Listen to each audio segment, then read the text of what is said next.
The rain was really comin' down hard on the windows of Ethan Marlowe's office downtown, kinda like the storm brewin' in his head, all neat and organized as he liked it. His office was something else. You could tell right away he was a control freak, from the way the blueprints were lined up perfect on his desk to the way the whole place was decorated, all simple and modern. Ethan was 38, and he'd made a name for himself as one of the best architects in the country. His buildings were famous, and he ran his life the same way, smooth, efficient, and nothin' out of place. He leaned back in his fancy leather chair, staring out at the Chicago skyline. He was working on some big, multi-million-dollar city project, and like always, work was pretty much all that mattered to him. He was looking over some new plans when his phone buzzed, cutting through the quiet. "Mr. Marlowe," his assistant said, sounding kinda worried, "there's an urgent call from Mercy General Hospital." Ethan frowned, stopping his hand right over the model he was working on. "Hospital? I don't have any reason to be there." Deli insisted. "Sir," she hesitated, "it's about Maya Castillo." That name hit him hard. Maya. It had been 8 months since they last talked, a real fight that ended things. He could still hear her voice, full of fire and saying what she thought. She was full of life, always speaking her mind, and you never knew what she'd do next. Pretty much the opposite of what Ethan wanted, but also the kinda thing he couldn't forget. She'd gotten through the walls he'd built around himself once, and left a crack that never really went away. "Put M through," Ethan said, feeling his stomach tighten. "Mr. Marlowe," a calm but businesslike voice said, "this is Dr. Rebecca Chen from Mercy General's NICU. You're listed as Maya Castillo's emergency contact. She just had a baby boy, but he came early. There's been some problems, and we need you here now." All of a sudden, Ethan's perfect world started falling apart. Ethan was gripping the steering wheel tight, knuckles white, driving through the rain in Chicago. He couldn't stop thinking about what she said. Maya Castillo. Premature baby boy. Problems. None of it made any sense. Maya was pregnant? And he was the one she called in an emergency? His mind was racing, trying to remember the last time they saw each other. 8 months ago, they went their separate ways, both thinking they were too different.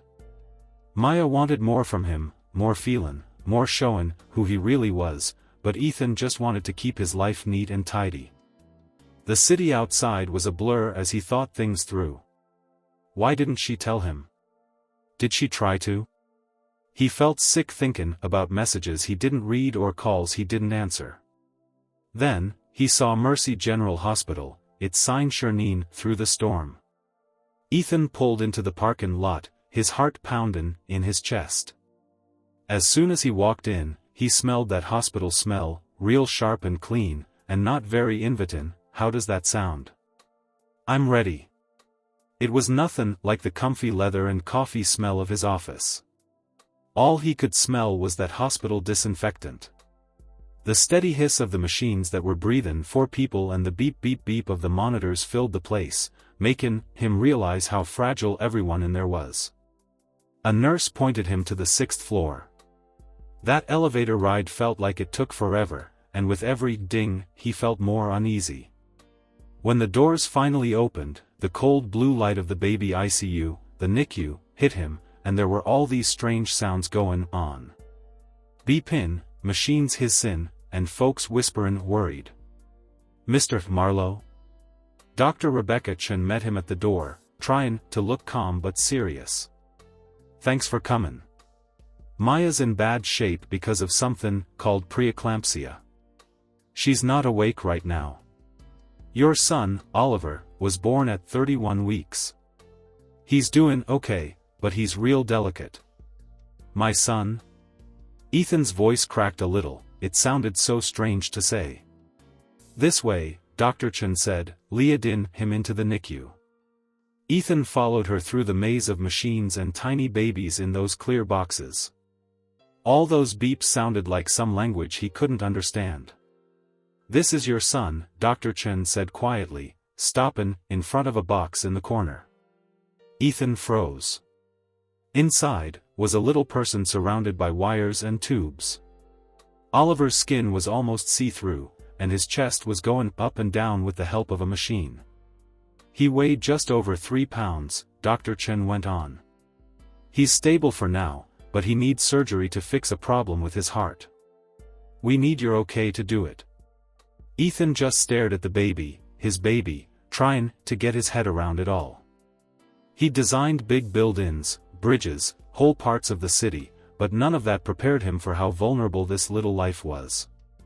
He felt a wave of guilt wash over him when he realized all the moments he'd already missed.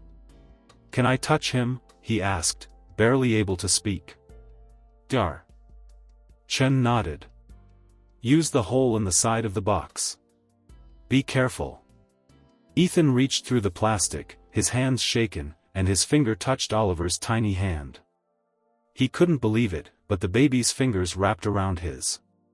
It sent a jolt through him, something he couldn't explain. "He's a fighter," Dr. Chen said, sounding strong but kind. "Babies like Oliver have a lot to deal with, but he's holding on so far." Ethan swallowed hard, unable to look away. He felt all kinds of things he couldn't name: fear, guilt, and something new. Hope. The doctor handed him a clipboard. "The surgery needs to happen soon to give him the best chance. We need you to sign this." Ethan looked at the paper, feeling the weight of the pen in his hand more than anything he'd ever held. He signed his name, making a promise to the baby in the box without saying a word. As he handed the form back, Ethan whispered, "Fight, Oliver, I'll be here." For the first time, Ethan Marlowe felt like the ground was moving under his feet. His life, all planned out perfect, was starting to change. Ethan sat in a quiet spot in the NICU waiting room, still feeling the weight of that paper he'd signed. A nurse walked up with a small bag and broke his train of thought. "These are Maya's things," she said softly. "Maybe looking through them will help." Ethan nodded, his mouth dry, and took the bag. Inside, there was a journal with a worn cover. He started looking through it, and saw Maya's writing on every page. The first few pages were light stuff about being pregnant, wanting to eat spicy food all the time, and how excited she was after the first checkup. But as he read on, things changed. "Week 24, she wrote. "The doctor says it's a boy. I wish I could tell Ethan, but he's got so many walls built up. Would he even care? But I still think he'd be a great dad if he just let himself. Week 28. They said I have preeclampsia. It's scary, there are real risks, but this little one is strong. I just gotta hold on a little longer. I've never fought so hard for anything." Ethan's hands were shaken as he read on, seeing how strong and hopeful Maya was. She faced every problem with her pregnancy alone, worrying about her health and her son. At the bottom of the bag, Ethan found a USB thing. He was nervous but curious, so he borrowed a laptop from the nurses and plugged it in. Maya's face popped up on the screen, looking tired but strong. "Week 16, she said, her voice a little quiet. "This is for you, little one. Someday, when you're older, I hope you know how much you were loved from the start." She stopped, and her face softened. "And for Ethan, if you're watching this, I hope you know I never stopped believing in you, even when you didn't believe in yourself." Ethan sat there frozen, tears in his eyes, feeling guilty and admiring her all at once. More videos played, showing Maya's dreams for their son and how much she believed in Ethan. It felt like she was throwing him a rope, pulling him out of his lonely guilt and making him realize how much he'd missed and how much he needed to change. For the first time in years, Ethan let the tears come. "I'm gonna fix this," he said to himself, gripping the journal. "For her. For Oliver. For us." The quiet in the NICU that night was broken when Oliver's monitors suddenly started beeping like crazy. Ethan, who was sitting close by with Maya's journal, jumped up as a bunch of nurses ran over to his son's box. "What's going on?" he asked, his voice cracking. Dr. Chen showed up, looking calm but serious. "Oliver's showing signs of an infection. We gave him medicine, but his body is real weak. The next 24 hours are gonna be the toughest." Ethan's legs felt like they were gonna buckle. "Is there anything I can do?" Dr. Chen put a hand on his shoulder, trying to reassure him. "Talk to him. These babies know familiar voices. It can make a difference." Ethan pulled a chair up to the box, his hands shaken, and reached for the plastic. He could see his son's little chest fighting to breathe, and it hit Ethan harder than he thought possible. "Hey, Oliver," he started, his voice rough. "It's me, your dad. I know you're fighting hard. I need you to keep it up, okay? Your mom's still asleep, but she's a fighter too. You got her strength. You can do this." All night, Ethan stayed next to Oliver, talking to him soft. In between words of encouragement, he played Maya's videos on his phone, letting her voice fill the room. "Week 30, Maya's voice said in the video. The doctors are worried, but I'm not. You're strong, Oliver. You got your dad's stubbornness and my fightin' spirit. That's a pretty good mix." The hours dragged on, and every beep of the machines felt like a sign of life. By morning, Dr. Chen came back, looking a little more hopeful. "His fever is coming down," she said. "He's not out of the woods yet, but this is a good sign." Ethan let out a shaky breath and put his head in his hands. For the first time in days, he felt a little hope. "Thank you, Oliver," he whispered, looking at the little fighter in the box. "You're showing me what being strong really means." Ethan was passing around the NICU hallway, his phone quiet in his pocket, when a nurse walked up with a small smile. "Mr. Marlowe," she said softly. "Maya Castillo is awake. She's a skin for you." It felt like a wave had hit him. After all this time, Maya was awake. He nodded, unable to say anything, and followed the nurse to the ICU, his heart beating fast, feeling happy and scared all at once. In the room, Maya was propped up a little, looking pale, but her eyes, those eyes he knew so well, were open. She turned her head when he came in and looked right at him. "Ethan," she whispered, her voice a little scratchy. He walked over and pulled a chair up close to her bed. "I'm here," he said, his voice tight. Her lips trembled. "Oliver, is he?" "He's perfect," Ethan said quickly. "He's fighting hard, just like you.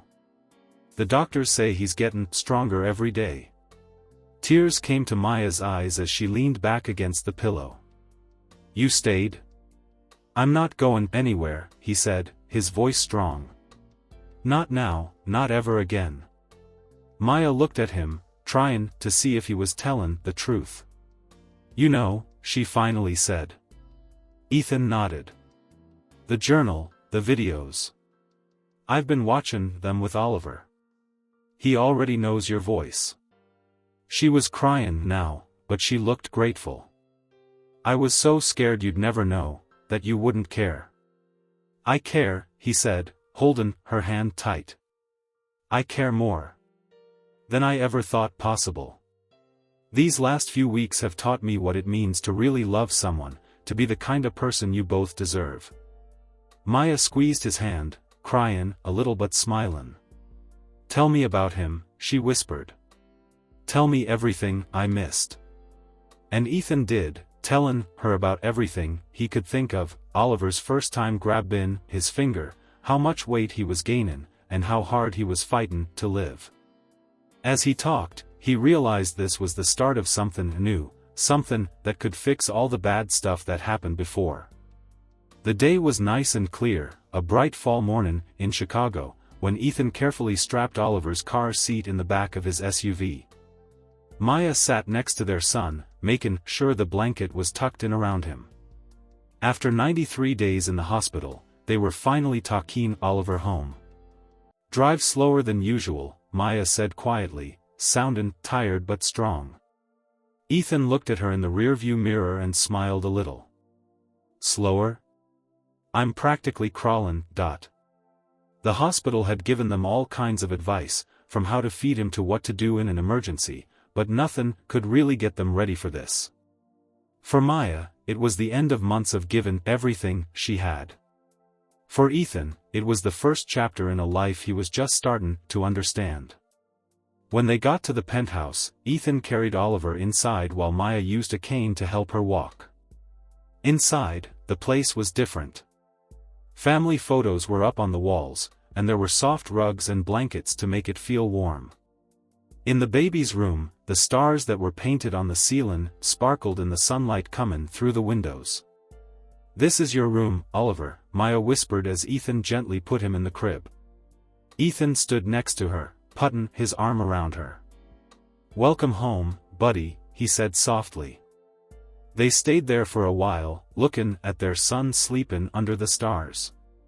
For the first time in months, they didn't feel scared or worried anymore, just hopeful. "We did it," Maya whispered, resting her head on Ethan's shoulder. "No," Ethan said, his voice full of feeling. "We're just getting started." That night, the penthouse felt more alive than ever. The quiet sound of the baby monitor mixed with the warm light, and the smell of lavender filled the air. Maya rested in the rocking chair, watching Oliver sleep in his crib.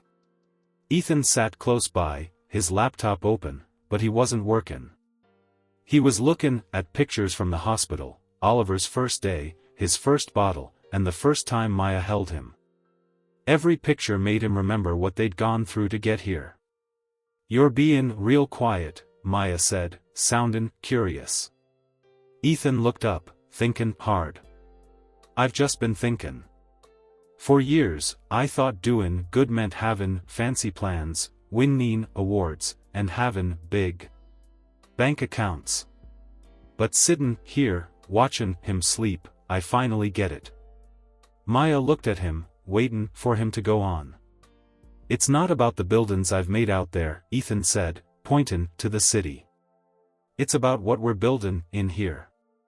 Maya reached for his hand, and they held hands tight.